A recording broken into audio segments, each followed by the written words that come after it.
Hello everyone, ఈరోజు simple and ఈజీగా and టేస్టీగా అయిపోయే సోయా చంక్ ఫ్రైడ్ రైస్ ఎలా చేసుకోవాలో మనమైతే చూసేద్దాం రండి. ఫస్ట్ స్టవ్ ఆన్ చేసుకొని కడాయి పెట్టుకొని కొంచెం ఆయిల్ అయితే వేసుకోవాలి. ఇది హీట్ అవుతున్నప్పుడే మనం చిన్నగా చాప్ చేసుకున్న గార్లిక్ని వేసి అయితే రోస్ట్ చేసుకోవాలి.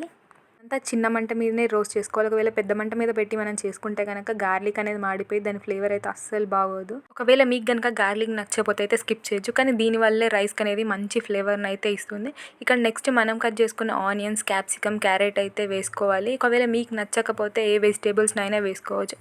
నా దగ్గర అయితే ఇవే వెజిటేబుల్స్ ఉన్నాయి కాబట్టి నేనైతే వీటిని యూజ్ చేసుకుంటున్నాను. ఇప్పుడు స్లైట్గా వాటిని అయితే మనం 2-3 మినిట్స్ అయితే రోస్ట్ చేసుకుంటూ ఉండాలి చిన్న మంట మీద. అప్పుడే ఏదైనా వాటర్ ఉంటే కనుక దాని నుంచి అయితే ఎవాపరేట్ అయిపోతుంది. ఇలా ఒక 5 మినిట్స్ రోస్ట్ చేసుకున్నాకైతే మనం అయితే దీన్ని మూత పెట్టేసుకోవాలి ఒక 6 మినిట్స్ వరకు. ఇలా మూత పెట్టుకోవడం వల్ల వెజిటేబుల్స్ అనేవి సెమీ కుక్ అయిపోతాయి అనమాట. ఇలా ఒక 6 మినిట్స్ తర్వాత అయితే మనం మూత తీసి చూసుకునే వరకు అయితే అవి సెమీ కుక్ అయిపోతాయి. ఒకవేళ ఓవర్ కుక్ అయితే మాత్రం ఫ్రైడ్ రైస్ టేస్ట్నే అస్సలు బాగోదు. ఇలా సాఫ్ట్గా సెమీ కుక్ చేసుకోవడం వల్ల ఏంటంటే మనం తినేటప్పుడు అయితే దాని క్రంచీనెస్ అయితే బాగుంటుంది అనమాట. ఇలా క్రంచీగా సాఫ్ట్గా అయితే లోపల బాగుంటుంది అనమాట. ఇంట్లో అయితే టేస్ట్కి తగినంత సాల్ట్, నాకైతే ఇక్కడ ఏం ఎక్కువ పడలేదనమాట. సాల్ట్ చాలా లైట్గానే వేసుకున్నాను నేను.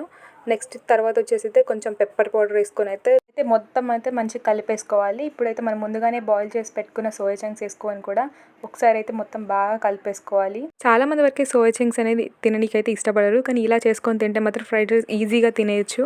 నెక్స్ట్ వచ్చేసి ఏంటంటే మనకు 5 మినిట్స్ అయితే దీన్ని మూత పెట్టేసుకుందాం. మూత పెట్టుకోవడం వల్ల ఏంటంటే సాల్ట్ అండ్ పెప్పర్ అనేది ఈజీగా అబ్జర్వ్ చేసుకుంటే ఆ ఫ్లేవర్స్ అనేది. నెక్స్ట్ మనం మూత తీసుకొని ఒకసారి కలిపేసుకొని ఒక కప్ రైస్ అయితే నేను ఇక్కడ యూజ్ చేస్తున్నాను. ఇక్కడ 1 కప్ రైస్ అయితే నాకు ఈజీగా ఒక పర్సన్కి అయితే సరిపోతుంది. మీరు తీసుకున్న క్వాంటిటీకి మీరు ఎంతమంది ఉన్నారో చూసుకొని రైస్ అయితే యూజ్ చేసుకోండి. ఇక్కడ మనం ముందుగానే వేసుకున్న రైస్ని అయితే 2-3 మినిట్స్ బాగా కలిపేసుకోవాలి. కలిపేసుకున్నాకైతే 1/2 స్పూన్ అంత చిల్లీ ఫ్లేక్స్ వేసుకోవాలి.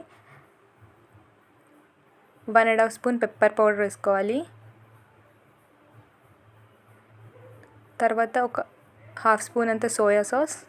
ఇప్పుడు ఇవన్నీ వేసుకున్నాకైతే వీటిని అన్నీ అయితే బాగా కలిపేసుకోవాలి. పెప్పర్ పౌడర్ అయినా కానీ, సోయా సాస్ అయినా కానీ, చిల్లీ ఫ్లేక్స్ అయినా కానీ అన్నీ రైస్కి పట్టేలాగా కలుపుతూ ఉండాలి ఒక 2-3 మినిట్స్. ఇలా కలిపేసుకున్నాకైతే మనం ఒక 5 మినిట్స్ వరకు అయితే మూత పెట్టుకోవాలి.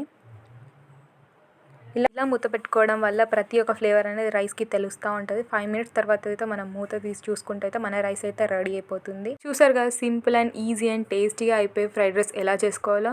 ఇక నెక్స్ట్ వచ్చేసి అయితే మనం సర్వ్ చేసుకోవడానికి చాలా బాగుంటుంది రైస్ అయితే. మీరు ఎప్పుడైనా ఇంట్లో ఈజీగా క్విక్గా చేసుకోవాలంటే ఇలా అయితే రైస్ అయితే ఒకసారి చేసుకొని చూడండి, మీకైతే డెఫినెట్గా నచ్చుతుంది. ఒకవేళ మీరు కనుక ట్రై చేస్తే మీకు ఎలా వచ్చిందో నాకైతే కామెంట్ చేయండి.